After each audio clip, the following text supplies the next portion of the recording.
Bismillah başlayalım. Жоғарыда айтылған рafq және насып иғробы етістіктерде, есімдерде де болады. Ал жазым тек қана етістіктерде болса, жар тек қана есімдерде болады. Yani bizler ötken sabahımız ikiye böldük, eskirtüge geldik. Raf, nasb, жазым ол fiillerde.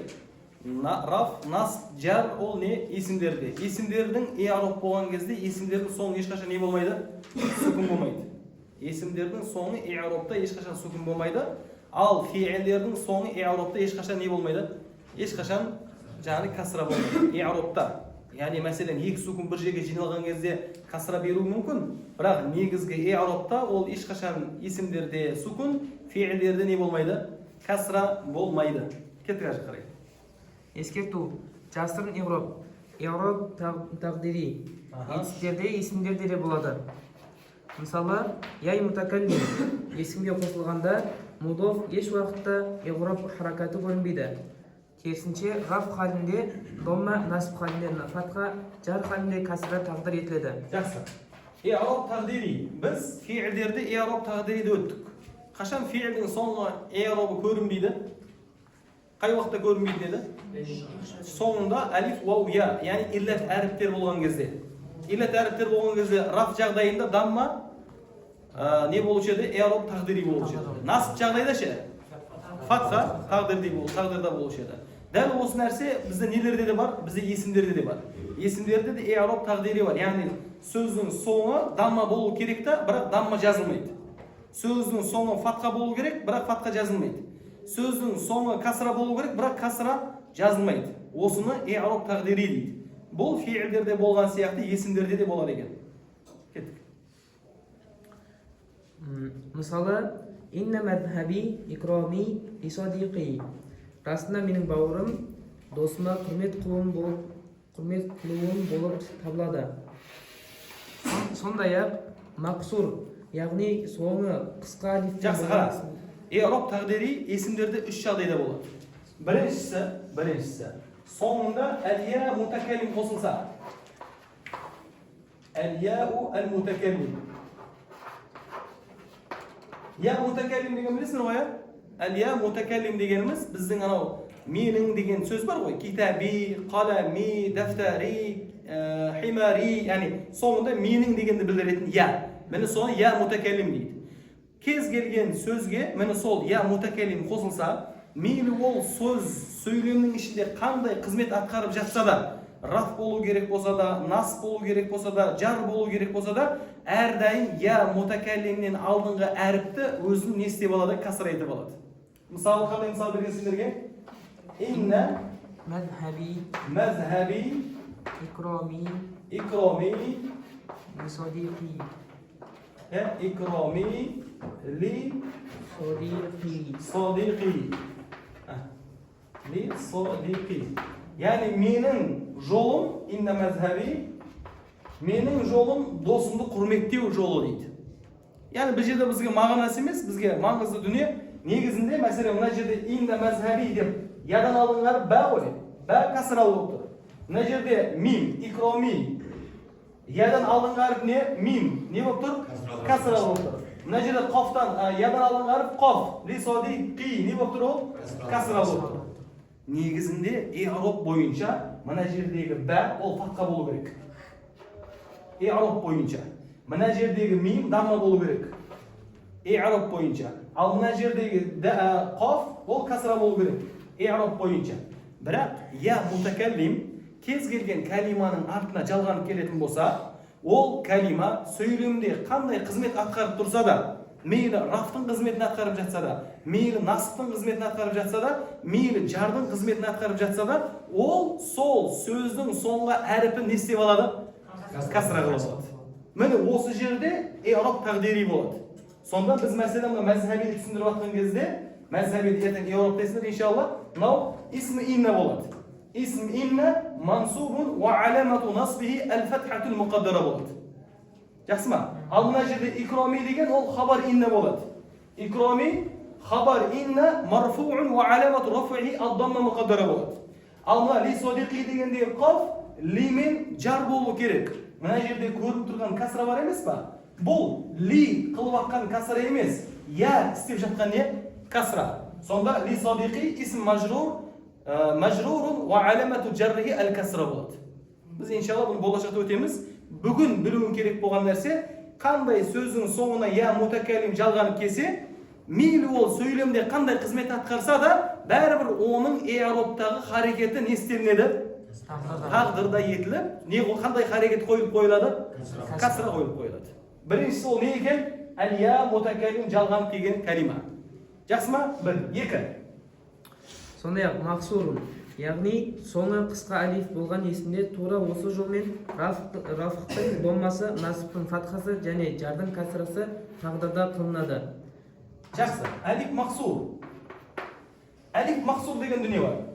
Яғни, әлиф мақсур дегеніміз я мен вау, баяғыда негізінде я мен вау болған, олар харекетті болып, өзінен алдыңғы әріп фатқа болған. Сөйткендағын ол я мен вау әлифке айналып кеткен. Жақсы ма? Я мен вау сөздің соңында келіп, өзінен алдыңғы әріп фатқалы болатын болса, ол я мен вау неге айналады? Әлифке айналады. Бұл сарыптың қағидасы. Осы әлифті не дейміз? Әлиф мақсур дейміз. Түсінікті ма? Баяғыда кезінде я мен вау болған, ол я мен вау харекетті болып, өзінің алдыңғы әріп фатқа болған, сол кезде ол я мен вау неге айналған? Әлифке айналған. Сол әлифтің аты не дейміз? Әлиф мақсур дейміз. Түсінікті ғой, а? Не мысал берген? Инна худа худаллах. Инна худа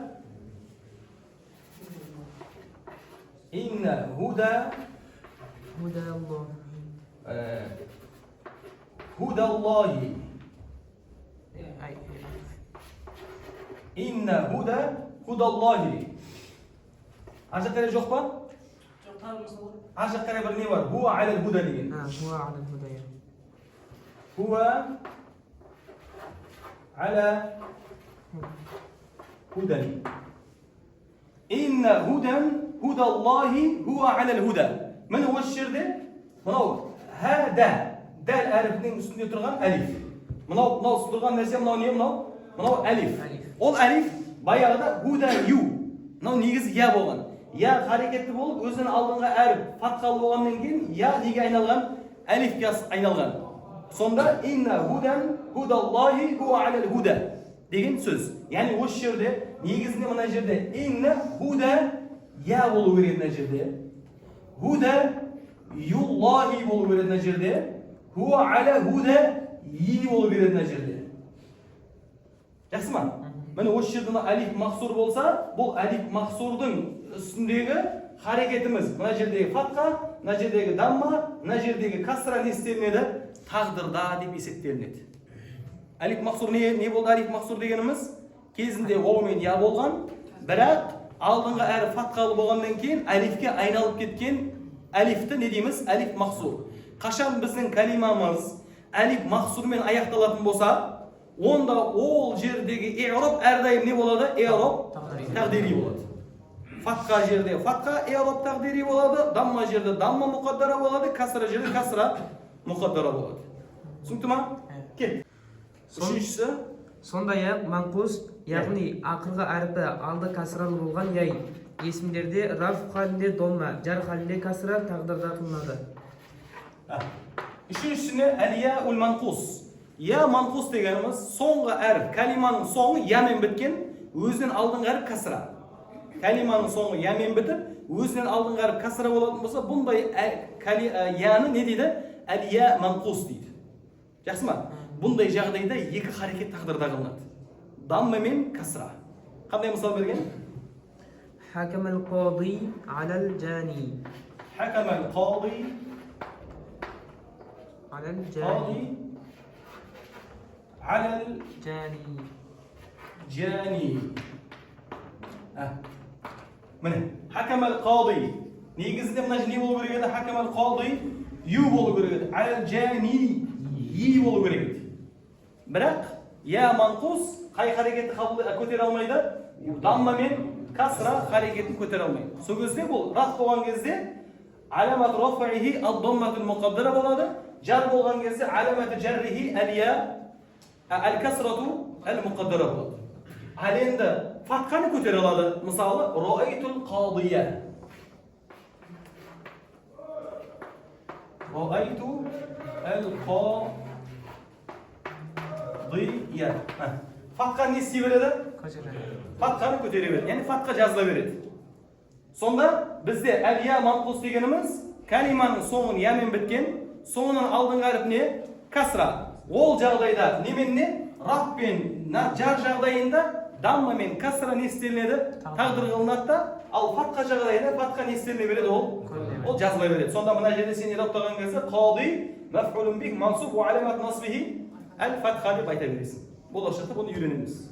Сонда есімдердегі i'раб тағдири бізде үш түрлі болады. Біріншісі не? Әл-я мутакаллим. Кез келген калиманың соңына я мутакаллим қосылып келетін болса, онда ол калиманың i'рабы көрінбейді. i'раб таған кезде ва аламату раф'ихи ад-дамма муқаддара ва аламату насбихи ал-фатха муқаддара аламату жаррихи ал-касра муқаддара болады. Бір. Екіншісі калиманың соңы алиф мақсур болса, яғни вау мен я харекетті болып өзінің алдыңғы әріп фатха болғаннан кейін алифке ауысып кеткен. Бұндай жағдайда да бізде раф жағдайында дамма, насб жағдайында фатха, жар жағдайында касра не істелінеді? Тағдыр қылынады. Ал енді үшіншісі әл-я манқус, ол не? Соңғы әріп ямен аяқталып өзінің алдыңғы әріп касра болған калима. Бұл калимада раф жағдайда дамма, жар жағдайында касра тағдыр қылынады, бірақ насб жағдайда фатха ол не істелінеді? Тұрып айтыла береді. Жақсы ма? Сонда бізде калиманың бәрі бұлай i'рабтаған кезде не істейміз? Марфуун ва аламату раф'ихи не дейміз? ад-дамма ал-муқаддара. Ал мансуб болса не дейміз? منصوب وعلامة نصبه الفتحة المقدرة. üçüncüsü ne? Mecrurun ve alamatu cerrihi el-kesratu el-muqaddara. Onda isimlerde bizde i'rab taqdiri болады. Ya mutakallim қосылған кезде, калиманың соңы алиф мақсурмен аяқталған кезде, калиманың соңында я манқус болғанда. Сонда біз не дейміз? Марфу'ун ва аламату раф'ihi ад-дамма муқаддара, мансубун ва аламату насбиhi al-фатхату муқаддара, және мажрурун ва аламату жаррихи al-касра муқаддара болады. Түсінікті ма? Бар ма қарай? Жақсы болды. Жаттығуға тоқталамыз енді. Төмендегі сөйлемдердегі марфуғ есімдердің астына бір сызық, мансуб есімдердің астына екі сызық, және мажрур есімдердің астына үш сызық сызыңыз. Жақсы. Оқы сөйлемді. Жа'ал муаллиму al-yawma ila madrasati fi as-sa'ati as-sabi'ati. Жақсы. Бізге не керек? Бізге есімдер керек. Тек қана есімдер керек. Фиилдер қатысы жоқ. Фиилдерді тапсақ болады. Бізге енді тек қана бір ғана тапсырма болмасын. Біз қазір му'раб фиилдер мен му'раб есімдерді өттік. Егер де ана жерде му'раб фиилдер кімді көріп қалсақ, фиил мудориді көріп қалсақ, оны не қыламыз? Түсіндіріп беруіміз керек болады. Фиил мудори марфу'ун ва аламату раф'ihi ад-дамма, немесе аламату раф'ihi ад-даммату муқаддара, немесе ва аламату раф'ihi субуту нун, нунның тұруы еді ғой. Сол сияқты айтып кетеміз. Негізгі тапсырма есімдерге болған. Сонда жа'a не ол? Етістік. Фиил мади. Бізге қазір қатысы жоқ. Біз әлі өткен жоқпыз оны. Әл-муаллиму ол не? Исім. Кет, қалай айтамыз оны түсіндірген кезде? Жоқ. Исім. Марфуун ва аламату раф'ihi ад-дамма. Кеттік ажда қарай. Әл-яума.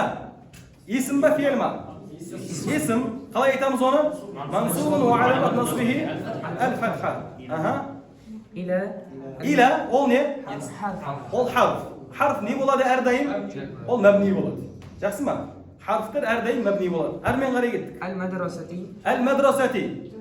İsim majrurun ve alamat jarrihi al-kasra. Одан кейін сөйлем бол. Fi harf. O сөйлем толы оқысай. في الساعة السابعة. في حرف مبني بولد. الساعة اسم اسم مجرور وعلامة جره الكسرة. الكسرة. سابعة اسم مجرور وعلامة جره الكسرة. ولكن سلم رأيت أباك ينام في الجنينة. يا رأيت بوني فعل هل بس بوني غنجوك بسالة وتكن جوك بس أباك دي ولده اسم منصوب وعلامة نصبه الألف نيو شو يتكلم هو ألف المنصوب فوق أسماء الخمسة مش فاهم كيف ترجع قري ينام بوني بو فعل مضارع استيعاب بزبونيا فعل مضارع مرفوع وعلامة رفعه الضمة في الجنينة. في حرف مبني يرسم جنينة اسم مجرور وعلامة جره الكسرة. Söylüyorum ben oslayı kalıp şahsınlar. Yaxşı mı? İsimlerin aslında muğrapların eli anal tapsırmadağıday айтасыңдар. Еще каждый isimde осылай талдап шыға алу керексіңдер. Кеттік ар жаққа. Одан кейін жаттығу? Жазасыңдар. Кеттік. Төмендегі мансуб есімдерді раф халіне өткізіңіз. Жақсы. Мысал айт. Муслиман марфу болса қандай болады? Муслимун болады. Одан кейін Роббан марфу болса қандай болады? Роббун. Одан кейін сөз? Муъминатин марфу болса қандай болады? Муъминатун. Одан кейін Хадижата марфу болса қандай болады? Хадижату. Мажрур болса қандай болады? Хадижа та болады. Касран қабылдамайды ол, алам ғой. Ғайру мунсариф ғой. Жақсы кеттік. Одан кейін жаттығу? 10 жаттығу. Төмендегі сөйлемдердегі Так, 9 жаттығуды бидеміз. Марфу, мансуб, мажрур қыламыз. Қосымша сенде тапсырма. Әрі марфу, әрі мансуб, әрі мажрур қылуымыз керек. Түсінікті ма? Одан кейін жаттығу? Төмендегі сөйлемдердегі мұғраб есімдердің иғраб түрлерін жазып шық. Мысалы, айлмун, марфу, рафтың ғаламаты домма. العلم أفيد شيئين. العلم مرفوع وعلامة رفعه الضمة. أفيد مرفوع وعلامة رفعه الضمة. شيء مجرور وعلامة جره الكسرة. كتير جقري. الرصاص والقصدير معدنان. الرصاص مرفوع وعلامة رفعه الضمة. وأذن كينه القصدير مرفوع وعلامة رفعه الضمة. وأذن كين معدنان مجرور. كم دراي ما بريش بسط مجرور سين بسط ما إيو تيمد ما مرفوع معدنان يكوي مرفوع وعلامة رفعه الألف. أي سبتنون فعل يردي هو isimlerde elif болады. Fiillerde ол nun болады. Жақсы ма? Сал китабун марфу, китабани марфу. Рафтың белгісіне китабани да. Алиф. Дұрыс па? Китабайни да настың белгісіне алия. Яктубани да рафтың белгісіне яктубани. Нунның болуы өйткені фиилі ғой ол. Фиилде рафтың белгісі нунның тұруы болады. Есімде рафтың белгісі екіліктерде не болады ол? Алиф болады, жігіттер. Арқан қайталау керек. Дәл осылай жаттығудың барлығын осылай не жасыңдар? Орындап істеп шығасыңдар.